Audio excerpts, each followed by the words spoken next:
Hi friends! பிரபலமான பாட்டு நிகழ்ச்சியில ரொம்ப ஃபேமஸா இருக்கிறது யாரு அப்படின்னு பார்த்தீங்கன்னா, அது நம்ம திவனேஷ் தாங்க.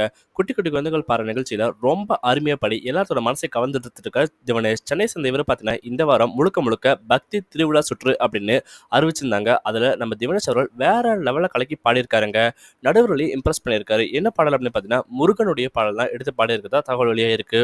உள்ளம் உருகுதையா அப்படின்ற பாடல்ல நம்ம தாத்தாவோட ட்ரெய்னிங்ல வேற லெவல்ல பாடியிருக்காராம். அது மட்டும் இல்லாம முத்தி திரு பத்தி திருகு அப்படின்ற பாடல சூப்பரா பாடி எல்லாத்தையும் இம்ப்ரெஸ் பண்ணியிருக்காருங்க நம்ம திவனேஷ். பக்தி திருவிழா சுற்று அப்படின்னு சொன்னாலே பார்த்தீங்கன்னா வேற லெவலில் கலக்கியிருக்காரு திவனேஷ். சும்மா மனசை உருக்கும்படி அருமையா பாடி கோல்டன் சவர் அப்படின்னு சொல்லப்படுற தங்க மலையை இந்த முறை பரிசா பெற்றிருக்காருங்க.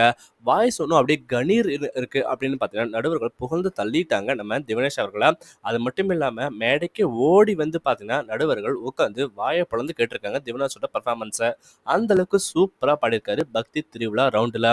யாருக்கெல்லாம் பார்த்தீங்கன்னா திவனேஷ் அவர்கள் அருமையா பாடியிருக்காரு. அவரு இறுதி போட்டிக்கு போவாரா, குறிப்பா அவரு 10 லட்சம் ரூபாய் மதிப்புள்ள பரிசை வெல்வாரா அப்படின்றத மறக்காம கமெண்ட் பண்ணுங்க. திவனேஷ் பிடிச்சவங்க மட்டும்.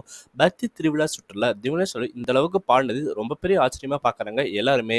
ஏன் அப்படின்னு பார்த்தீங்கன்னா குட்டி வயசுல இவ்வளவு பெரிய திறமை வச்சிருக்காருங்க திவனேஷ். திவனேஷ் பிடிச்சவங்க மறக்காம திவனேஷ் அப்படின்னு கமெண்ட் பண்ணுங்க. உங்க கமெண்ட்ஸ் நாங்க ரொம்பவே ஆவலோட எதிர்பார்த்து காத்துட்டு இருக்கோம். இறுதி போட்டியில வெல்வாரா அப்படின்றது சொல்லுங்க. மேலும் திவனேஷோட தகவல் பெற நம்ம சேனல் லைக் பண்ணுங்க, சப்ஸ்கிரைப் பண்ணுங்க, ஃபாலோ பண்ணுங்க, ஷேர் பண்ணுங்க. நன்றி, வணக்கம்.